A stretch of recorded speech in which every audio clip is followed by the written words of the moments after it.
right. You're in Exodus chapter 9. The plague on the livestock. Then the Lord said to Moses, "Go to Pharaoh and say to him, this is what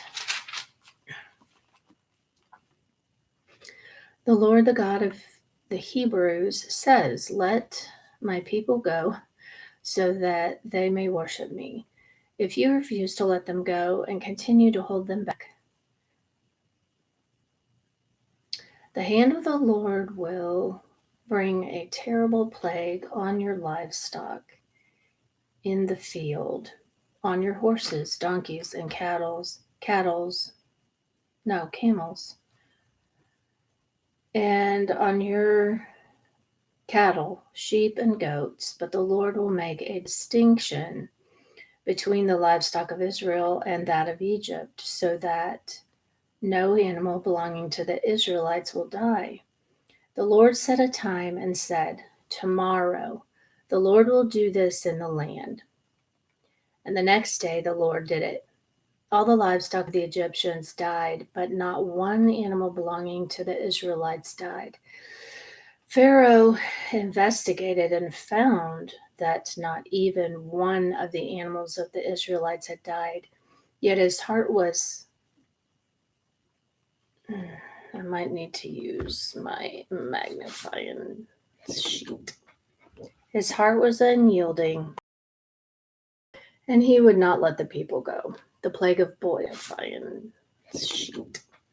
His heart was unyielding, and he would not let the people go. The plague of boils. Then the Lord said to Moses and Aaron, take handfuls of soot from a furnace and have Moses toss it into the air in the presence of Pharaoh. It will become fine dust over the whole land of Egypt, and festering boils will break out on people and animals throughout the land. So they took soot from a furnace and stood before Pharaoh. Moses tossed it into the air, and festering boils broke out on people and animals. The magicians could not stand before Moses because of the boils that were on them and on all the Egyptians. But the Lord hardened Pharaoh's heart, and he would not listen to Moses and Aaron, just as the Lord had said to Moses.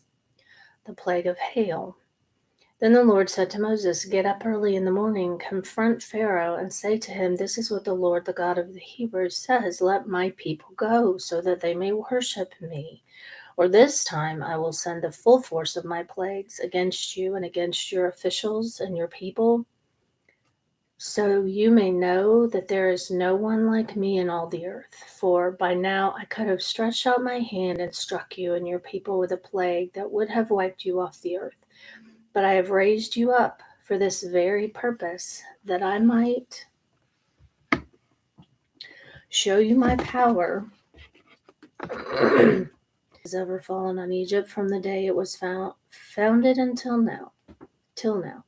Give an order now to bring your livestock, person and animal that has not been brought. The angels of Pharaoh who feared the word of the Lord hurried to bring their slaves and their livestock inside, but those who ignored the word of Egypt, on people and animals and on everything growing in the fields of Egypt. When Moses stretched out his hand, his staff toward the sky, the Lord sent thunder and hail, and lightning flashed down to the ground.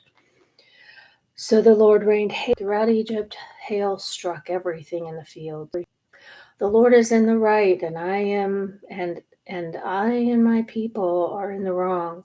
Pray to the Lord, for we have had enough thunder and hail. I will let you go. You don't have to stay any longer. Moses replied,